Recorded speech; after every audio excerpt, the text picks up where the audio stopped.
Hi, Dennis Weiss. Welcome to our town. We're in a brand new site for filming. We're at the second level of the historic bank building on Broadway with Elizabeth Weiss, the new executive director of the Community Foundation, Dickinson County. That's right. Sign right behind me. So thanks for allowing us up 26 stairs. Yes, you are welcome. I'm sorry, Dave, that you had to carry that camera equipment up those stairs. You know, that's exactly twice the length of the trip up the gallows, don't you? Oh, yeah. 13 steps on a gallows. Is there? Well, oh, yeah. Trivia for those of you, who care about things like that. So we are not the gallows, though. We are an exciting 26 steps. So come and visit us. It's worth the trip. That's absolutely. Okay, so executive director of the Community Foundation of Dickinson County. Right. Community's in the word. Absolutely. I think community kind of is the word. Yes. Yeah. Yes, it is. So tell us your vision of the community and how you're going to serve us. Oh, okay, I will. Before I do that, I'm going to give you just a little bit of history, so people that maybe are watching don't understand what we are and who we are, and we need to get that information out. We have been in existence for 19 years. We are an $12 million community foundation, which is amazing for our community and Dickinson County. We are a philanthropic organization that people who either plan in their will can remember us, or if they're geared toward philanthropic giving, can open a fund with us, and then we in turn grant the money to nonprofit organizations. And part of our logo up here is For Good Forever. Our endowed funds are there forever. We also have expendable funds that's kind of money in, money out, but we also have these endowment funds and build on that, and the more money in, the more money out. And like I said, we're a $12 million community foundation at this point, and in the past 19 years we have granted a total of $5.2 million. To our Dickinson County. So that's amazing. So I'm going to personalize that story a little bit, because I was just in your break room on the phone with my boss talking about a business situation while you guys patiently wait on me. So here I am, right? On the wall in there, on the little sticky board, up in the upper left-hand corner is a picture of Ralph Snyder. Ralph Snyder is the fellow we bought our house from. That's right. Ralph Snyder grew up outside of Talmadge, up on the hill, not in the house we live in, but he always wanted that home. Right. And after he came back from California as a successful businessman, he bought that farm. Right. So Ralph worked his career as an engineer, built public buildings in California, some beautiful buildings, but when he retired, he came home. And when he came home with some passions. Yes, he wanted to own this house, he wanted to own that farm, he wanted to raise registered cattle, and he wanted something else. Yes. He wanted a specific future opportunity for young men and women graduating high school who wanted to go to a trade school. Right. Ralph said to us when we interviewed him at the Talmadge Library, he said, I made a great living in the trades, and there are a lot of people who could do the same. He said, and I want that group of people to have the same opportunities as the people who want to go to a four-year college. Right. And so Ralph, before he passed away, set up a fund here at the Community Foundation of Dickinson County specifically for that. He did. So whatever it is that person wants for the future, they can do right here with you. Absolutely. And our community will change over the next 50 years, and those that have benefited from our community or like Ralph has come back to our community because this is where his heart is, those are the people that are attracted to the Community Foundation, that are looking over long term and how not only they can help the communities around Dickinson County now, but the legacy gifts that go far into the future. So in 50 years, these 501c3 organizations will still be here. And if they're not, by chance, we set it up so we know their intent of what they want to do. And if an organization does close, or a college that maybe a scholarship is at, we can roll that into what their intent is and keep that money here in our community, and then disperse it to organizations within our community, or students if it's a scholarship. So it's an amazing organization. I've been here a month, and that's a short time to take in all of the information that I need to. And Kelly McKenzie, who has been here for 3 years, has been she's the administrative manager. She has been an amazing asset to me and to the Community Foundation these past years. So there's a lot of information. I have cheat sheets here, Dennis. Yeah, because, I see that. Because there's just so much that we do. So, numbers don't work on TV or radio, frankly, because they kind of fly by the ears and eyes and they don't stick. But the purpose of money does. If you look at the demographics of Dickinson County and frankly the areas around us, of people, this is an agricultural-based community and has been since the first person planted something on the prairie in Kansas.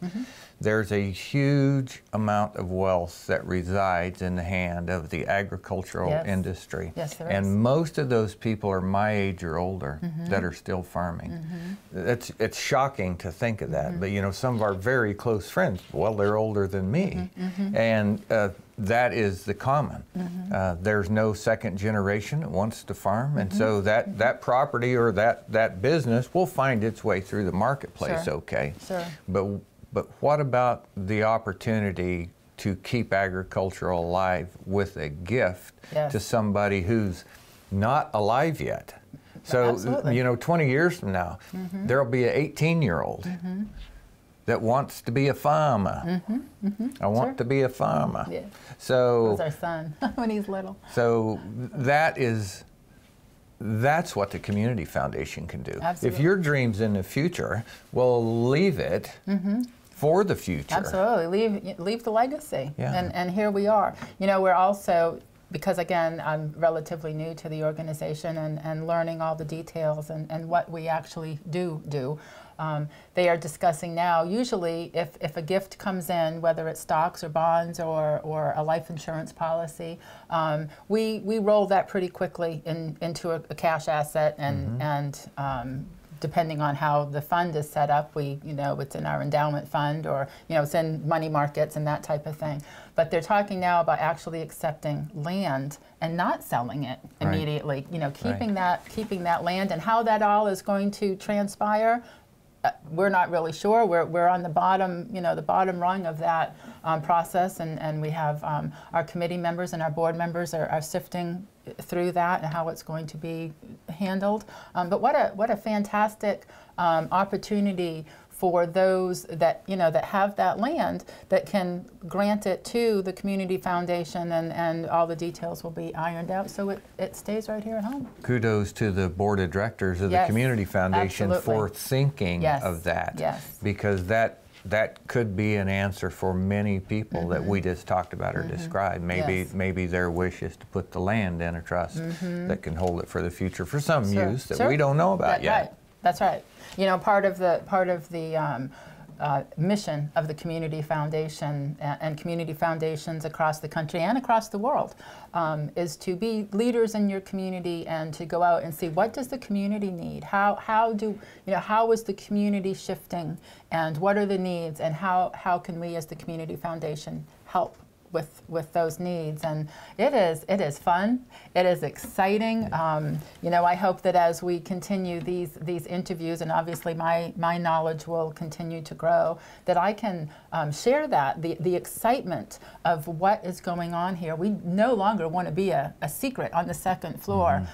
We want the word out of what we're doing and the good that we are doing. $5.2 million out to organizations and scholarships. That's amazing. One more big picture thing, and then we're going to ask you about your trip yesterday. Okay. On the way here to the building, I in the car and had the Christian Bot radio on, and just heard a couple of minutes. But a fellow was talking about his father, who the whole community said, this is the kindest man ever. So, and they were talking about kindness. The business side of the conversation was, people don't care about what you do so much as they care who you are and as it relates to them. And kindness bridges that gap. Sure. I look at the Community Foundation of Dickinson County and your mission that you just described, and Ralph Snyder, that's ultimate acts of kindness to the future. Sure. It's saying, I want somebody to be treated kindly because of me. Even when I'm not here to do it personally, I want to leave kindness for the future. So, you know, accidents kind of happen in the with hearing things on the radio, but I think that's something to say to the camera, is that these are acts of kindness by people who put $12 million into your funds. Absolutely. And, you know, their generosity and, you know, having the passion for philanthropy. You know, years ago, when there were not community foundations, I'm not quite sure who took care of whom at that point. But we are here, and we are an organization for good forever, to help and benefit our community. And we need people to know that we're here. So as they're planning, you know, their estate giving, or maybe just have, you know, $100 in their pocket that said, I want to do something good with this money. You know, we have funds here that are set up, organizational funds, unrestricted funds that, you know, you could walk in and say, Elizabeth, I have $100, put it into a fund that you think will do the best good, and we can grant that money out. And it's just what an amazing structure that this is. And thank you to the founders that had the vision to start this organization and to keep the good for good forever right here in Dickinson County. A couple more things. I asked you, how many people on your board of directors one night at home? 20. You said 20 something? 20. 20. And here's my first thought. Holy mackerel, how are you ever going to run a meeting with 20 people in the room? But here's, after I thought about it a little while, there are 20 people who are looking over this funding. There are 20 people looking over this giving. Yes.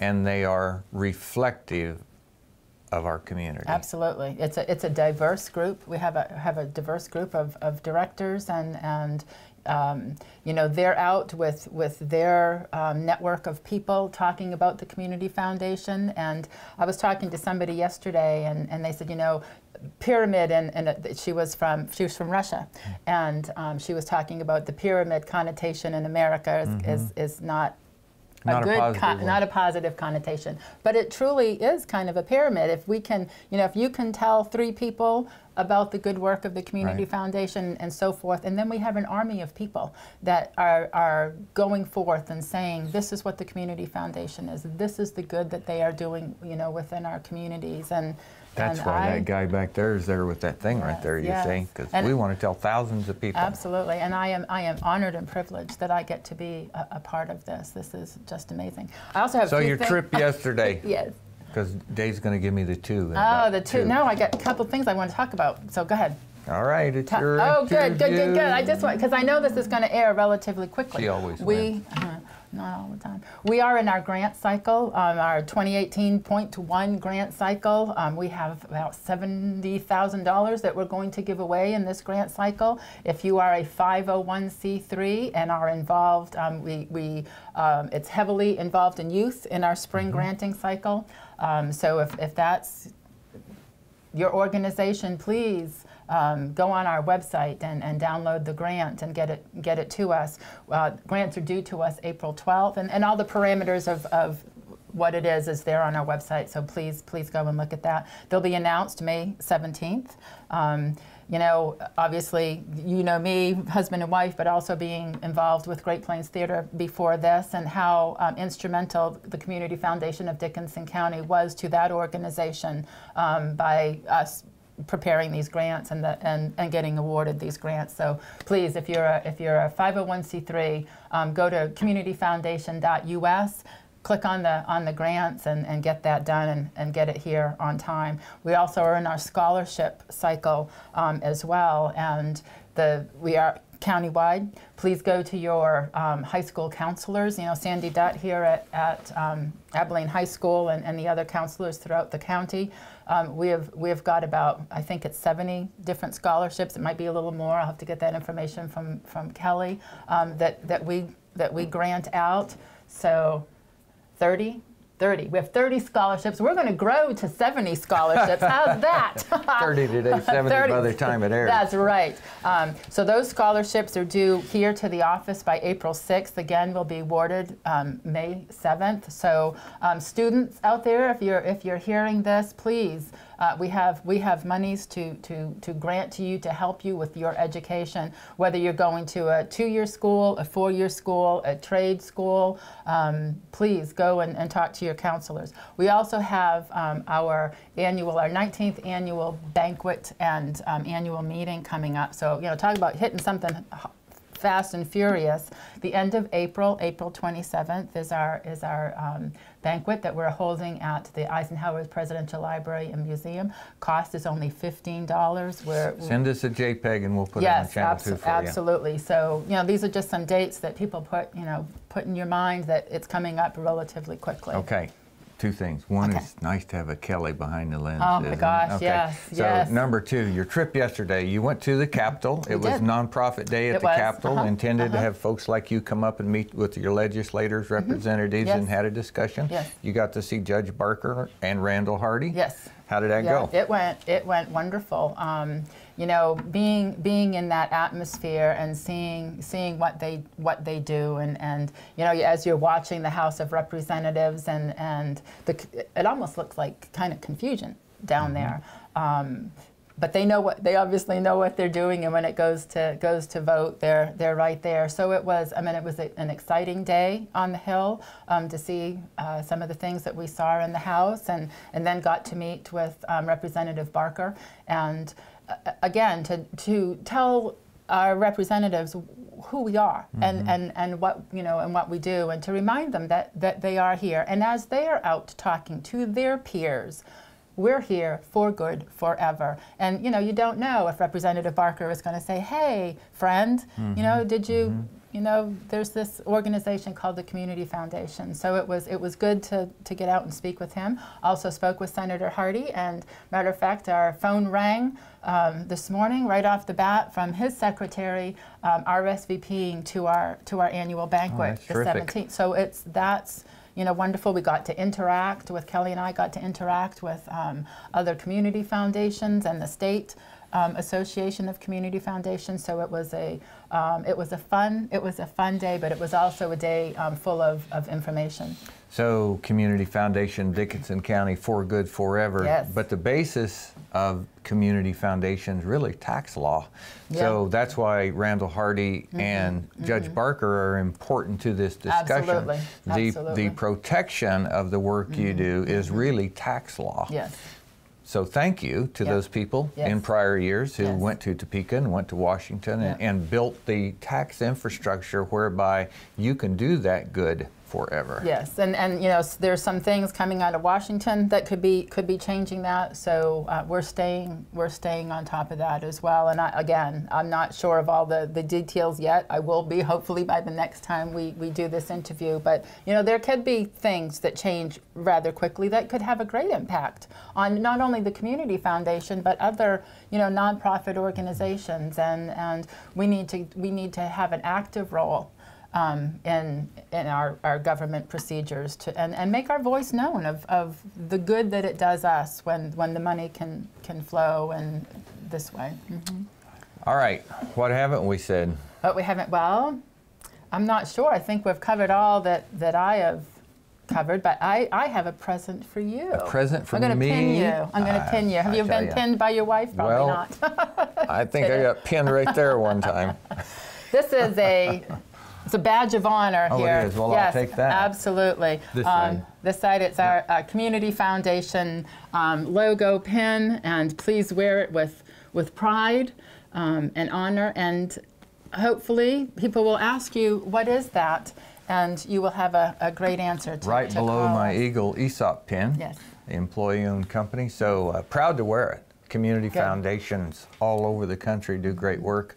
This one does greater work because it's ours. Yes. This is our community. Yes, this is our foundation. Absolutely. This is our work. This is our dollars and our beneficiaries. That's right. This is everything that happens good here happens to us. Yes, and we need to have a a stable and healthy Dickinson County. And a way to do that is to keep our dollars here. You know, we always talk about shop local, and you know, that was part of the thing yesterday that they were talking on the Hill about taxing the state getting the tax from the internet. That was one of the things they were talking about. But for us to be able to keep our dollars home and to benefit our community long after we're gone, Dennis, you know, hopefully our great-great-grandchildren will benefit because of what has happened here in the Community Foundation. Amazing. Been a great day. Thank you for having us. Thank you for the work that you're going to do for the Community Foundation of Dickinson County and the community of Dickinson County. Thank you. I'm Dennis Weiss. I work for Eagle Communication. This is Elizabeth Weiss. She works as the Executive Director of the Community Foundation of Dickinson County, and I think she kind of works for all of us. We're wishing you a great day.